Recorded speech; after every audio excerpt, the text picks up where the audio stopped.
Thank you for listening to Shulchanaruchharav.com. Practicing yoga and doing Eastern meditations and therapies. Are there any halachic issues involved in doing so? So as with Eastern culture, many of the exercises, meditations, and disciplines that they contain are intertwined with different paganistic ideas, or in simple words, ideas of idolatry in the view of Judaism. Whether the mantras that are used in these exercises and practices are affiliated with Hinduism, Buddhism, or Jainism, or some other ism, the common denominator is between all of them that they are pure idolatry, Avodah Zarah. Some of the mantras summon deities and spiritual forces and show one's subservience towards them. And so can be verified from anyone who speaks to an individual who is well experienced with these practices of the Eastern cultures and how they are all flooded with ideas of idolatry.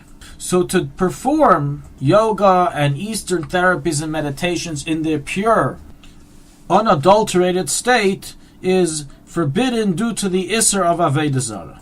The question, however, is asked, can one filter and dismiss any aspects of Avodah Zarah from these exercises and then offer them to the Jewish public or perform them oneself?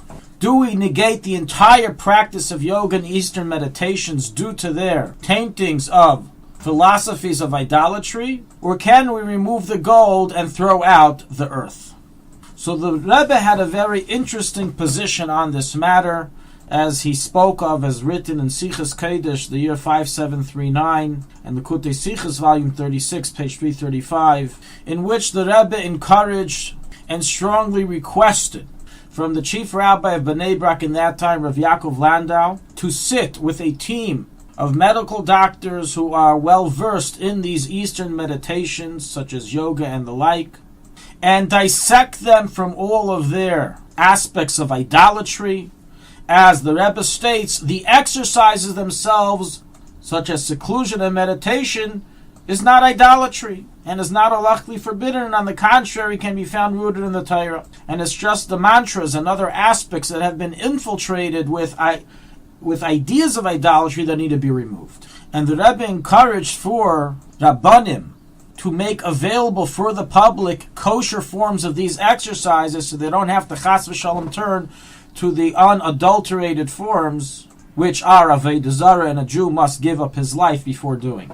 Thus, to summarize, yoga and Eastern meditations are very similar to a food in the food industry, which requires a hashgacha to make sure that there are no non-kosher ingredients added.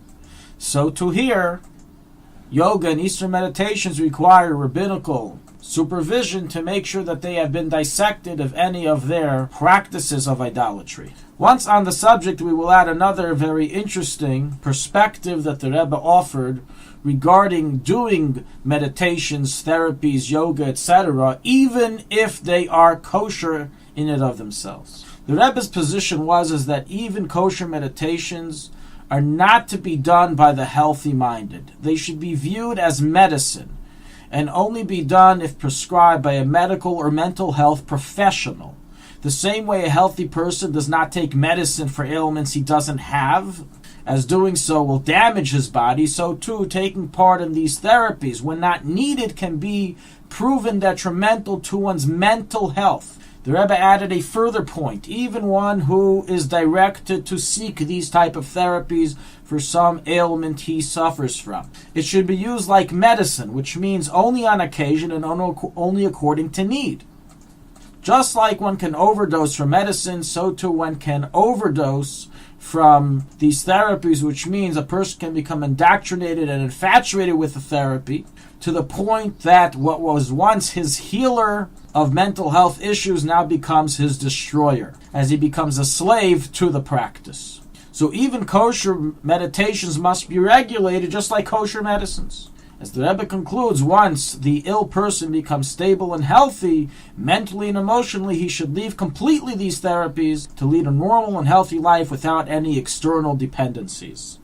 Very wise words that have very strong pertinence to many people today who seek various external spiritual exercises to only find themselves getting trapped within them.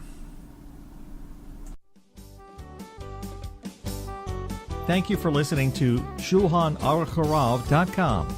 Our free services of making Torah knowledge available to the public depends on donors like you.